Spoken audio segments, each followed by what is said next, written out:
The Air Jordan 1 Mid Camo SE. This is a sneaker that flew under the radar for a lot of people, and I was really excited to be able to buy these for retail just after the release date. These retailed in Canada for a retail price of $165, and they're retailed in America for $125. Typically, Air Jordan 1 Mids go for $110 to $115 in America and $150 in Canada, but because this is an SE or a special release, they up the price on these. Now, the actual colorway on the box or color code for these sneakers is light bone / black.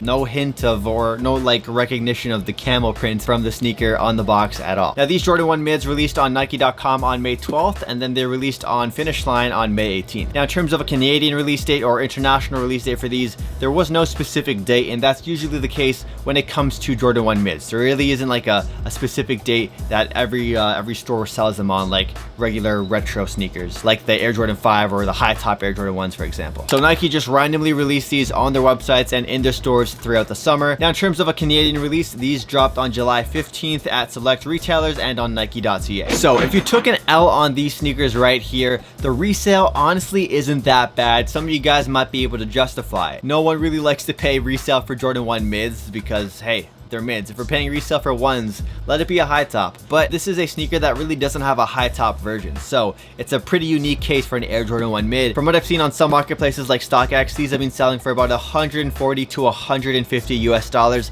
and that's only about a $15 to $25 premium on top of retail. And honestly, I could see the value for these sneakers going up over the next few months, given that camo is always a pretty good staple kind of print to go to in the fall and winter months. And again, it's just one of those Air Jordan 1 Mids that flew under the radar. I'm not trying to make a pun because they're camouflage, but a lot of people missed these and they didn't even realize it. With that said, let's take a closer look at the details of these sneakers, and we'll get into the sizing and all the other good stuff later, and what I wish they would have changed, because I do have some sort of issues with these sneakers. Prints are something we really don't see too often on an Air Jordan 1, and prints can easily make a sneaker look really bad and tacky and trashy.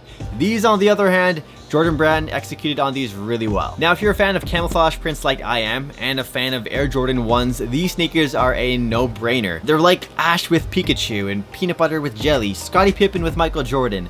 Meant to be. So the camouflage they use for these Air Jordan 1 Camo Mids is this woodland camo. It's a pretty popular kind of camouflage, which takes basically the accents from forest with dark green, olive green, green, brown, and though, you know, you think of a forest, that's the camouflage you get. The camouflage print on these sneakers are on top of this faux suede material, and they're actually there's a little bit of a fade to them. The print isn't as saturated as I thought they were going to be in person. When you actually get them in hand, it's like a very slight fade. Now, at first I was a little bit disappointed because I wanted the camouflage to hit a little bit harder, but after having them in hand and just having them around, I gotta say the faded camouflage look definitely grew on me. Now, in terms of the white leather on the sneaker that's seen on the toe box and on the side panel of the sneaker, there's some tumbling going on right here, and you guys can see it. It makes it look really good. I'm really glad they went for this tumbled leather look instead of a smooth leather, and the quality is pretty solid on these. Definitely a slight step above of the regular Air Jordan 1 Mid leather we've seen in the past, and that's to be expected because this is an SE release or a special edition as labeled on the box. I do wish they actually came with a special box because it's considered a special edition,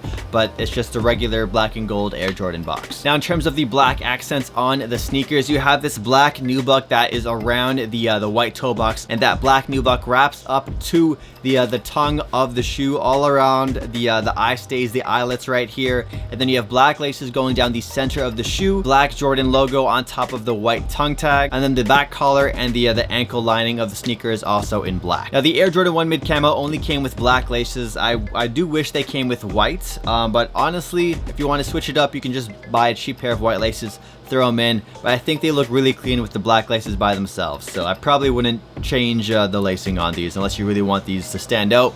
But again, they're camouflage. You're trying to be low-key, am I right? And then the rest of the black accents include the Air Jordan Wings logo debossed into the faux suede at the top of the shoe. We also have the black outsole, and of course, how could I forget, you have the black Nike swoosh on the side of the sneaker. Now, this is one thing I would change. I really don't know why they use this black patent leather on the swoosh right here. It sort of sticks out a little bit, and it only really does stick out when light hits it because it makes it shine. I just wish they went for maybe just a smooth black smooth leather or black tumbled leather, anything but this black patent leather. Not a fan of this. If you're familiar with the shadow backboard mids, it's the same kind of deal, that glossy swoosh. Some people are gonna like it, some people won't care. Honestly, maybe I can take some sandpaper to it and dull it down. Now we'll get to sizing and comfort in just a second, but in terms of wearability, if you were looking for an Air Jordan 1 to wear regularly and turn into a beater sneaker, these mids will do the trick. This is gonna be like a essential kind of sneaker. I feel like will be in a lot of people's rotations. I can definitely wear these regularly and not really have to think about what else I'm wearing in the outfit besides maybe trying to not match a clashing print with these. If I really wanted to go the extra mile, or if you wanted to, you could easily match this camouflage with whatever camouflage you have in your wardrobe, whether it be a Bape tee or something else. Now in terms of sizing, I would recommend going your true size in the Air Jordan 1 Mid Camo, and if you have a wide foot or if you want a little extra wiggle room in the toe box area, you can go up half a size. Now in terms of actual comfort rating, I'd give the Jordan 1 Mid a solid 7 to 7.5 out of 10. It does have an Air unit, a Nike Air unit in the midsole hidden, but it's nothing too crazy. It's technology from like 1984 or 1985, so don't expect too much in terms of comfort. If anything, you can always swap in a running shoe insole in these and it does the trick and definitely upgrades the comfort overall. If you guys like these sneakers, I'll leave them linked down below. And in terms of my final thoughts, I wish they would have made a high top version of this. I mean, they did the tie-dye high tops. Why couldn't they made the camouflage a high top as well? I would have changed the swoosh to regular leather, not patent leather. And Jordan Brand, why not come up with more different color camouflage prints? Maybe like a desert camo, an Arctic camo, or for all of my Call of Duty fans out there, maybe like a red tiger camo. That'd be pretty cool too. Anyways, if you guys made it to the end of the video, do me a huge favor and comment down below what you guys think about the Air Jordan 1 Mid Camo. I'd love to chop it up with you guys down there. And for more reviews just like this, subscribe, hit that red button down below. A lot more Jordan reviews and just sneaker reviews on the way. Catch you guys in the next video. Thanks for watching. Peace out.